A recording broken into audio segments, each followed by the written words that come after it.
Assalamualaikum warahmatullahi wabarakatuh. Shalom, Om Swastiastu, Namo Buddhaya, dan salam kebajikan untuk kita semua.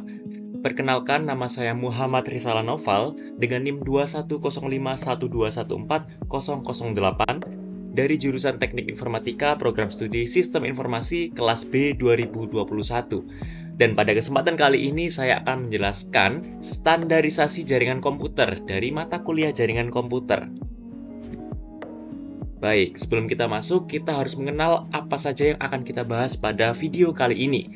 Yang pertama adalah standarisasi jaringan, lalu kegunaannya, dan juga macamnya. Baik, kita langsung masuk ke standarisasi jaringan komputer atau Computer Network Standardization. Standarisasi adalah sebuah aturan main atau protokol yang digunakan agar semua hal atau pekerjaan dapat berjalan dengan baik. Jadi bisa diartikan kalau standarisasi jaringan komputer ini adalah aturan main atau protokol yang harus diterapkan oleh seluruh jaringan komputer supaya bisa saling berjalan dengan baik, seperti itu. Lalu kita lihat apa sih kegunaan standarisasi jaringan ini. Yang pertama adalah untuk dapat digunakan oleh banyak orang. Nah, untuk sebuah hardware seperti handphone, kalau beda-beda, tiap hardware pasti kan akan kesusahan bagi pengaksesnya atau pengguna handphone tersebut. Nah, maka dari itu standarisasi ini ada.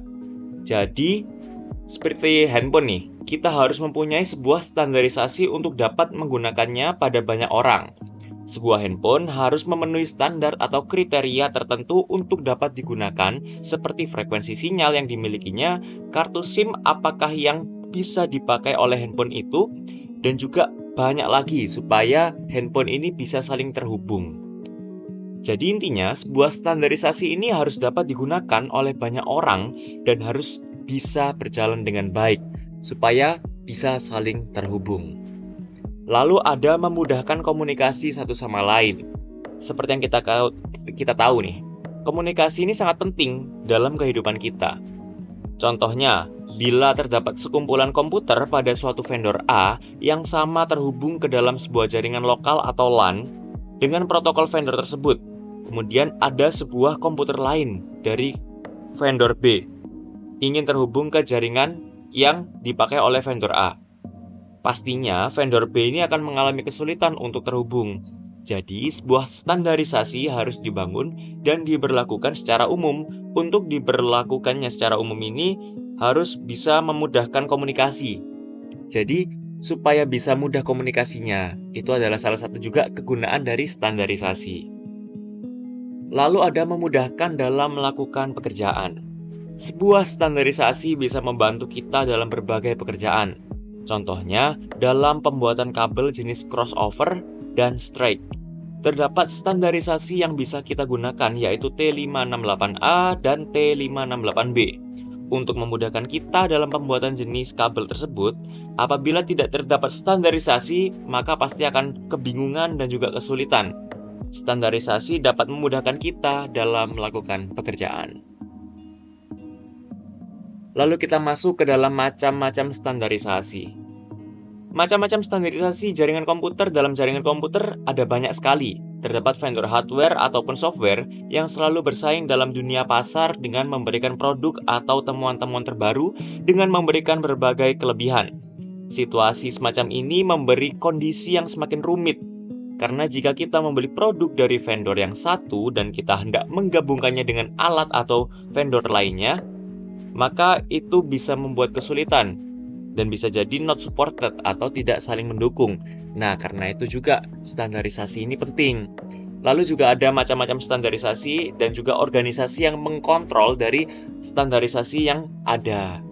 Kita lihat di sini, yang pertama ada organisasi standarisasi untuk telekomunikasi, lalu ada organisasi yang bergerak di bidang standarisasi internasional, lalu juga ada organisasi yang bergerak di standarisasi untuk internet. Di awal-awal kita akan disajikan dengan organisasi standarisasi untuk telekomunikasi atau ITU atau International Telecommunication Union. berperan sebagai organisasi yang menstandarisasi komunikasi telepon. Dibentuk pada tahun 1865 oleh beberapa negara Eropa, di mana pada saat itu berperan untuk standarisasi kode Morse atau telegraf. ITU memiliki 3 layanan pokok, yaitu Radio Communication Sector atau ITUR, lalu Telecommunication Standardization Sector atau ITUT, dimulai dari tahun 56 sampai 93, yang dimana ITUT ini dikenal dengan nama CCITT atau Comité Consultatif International Telegraphic Telephonic. Ya, sedikit susah ya teman-teman. Lalu salah satu sudah distandarisasi adalah X.25. Jadi mereka sudah menstandarisasikan salah satu sistem, yaitu standarisasi dari jaringan komputer X.25. Lalu ada Development Sector atau ITUD. Ini adalah sektor atau layanan pokok yang dilaksanakan oleh ITU atau International Telecommunication Union. Lalu kita lanjut ke organisasi standarisasi internasional. Berbagai standar internasional dihasilkan oleh ISO atau International Standard Organization, sebuah organisasi yang dibentuk tahun 1946.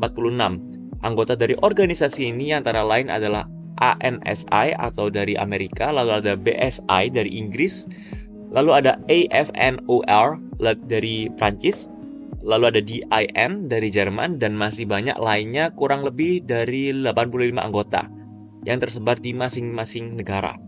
Lalu ada organisasi lain yang turut bermain dalam standarisasi dunia ini, yaitu IEEE, yaitu Institute of Electrical and Electronics Engineers.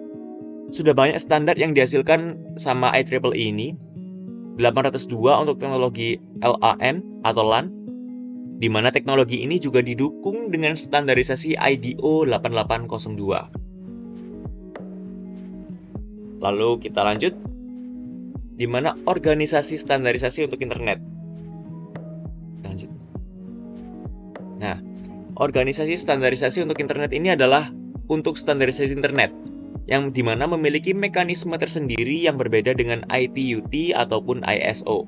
Mekanisme ini dibentuk pada awalnya dari sebuah komite informal yang dibentuk oleh DoD setelah ARPANET terbentuk yang disebut dengan IAB atau Internet Activities Board.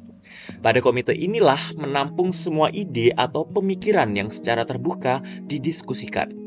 Para anggota komite informal ini saling mempublikasikan technical report yang disebut RFC atau Request for Comments. RFC disimpan secara online sehingga siapapun dapat mengakses dan memberikan komentar. Setiap RFC yang masuk diberikan suatu nomor urut. Pada tahun 1989, oleh karena internet terus bertumbuh, maka diperlukan suatu badan organisasi yang formal. Maka IAB atau direorganisasi kembali menjadi IRTF atau Internet Research Task Force dan juga dengan IETF atau Internet Engineering Task Force. Baik, itu saja yang bisa saya sampaikan terkait standarisasi jaringan komputer. Bila saya ada salah, mohon dimaafkan, dan bila saya ada kelebihan atau benar, maka itu datangnya dari Allah Subhanahu wa Ta'ala. Sekian dari saya, mohon maaf bila salah kata. Sampai jumpa di video selanjutnya, dan jangan lupa tekan tombol subscribe supaya kalian bisa pantau terus kegiatan apa saja yang dilakukan oleh Sistem Informasi B kelas 2021 ini. Jadi, itu saja dari saya. Sampai jumpa. See you.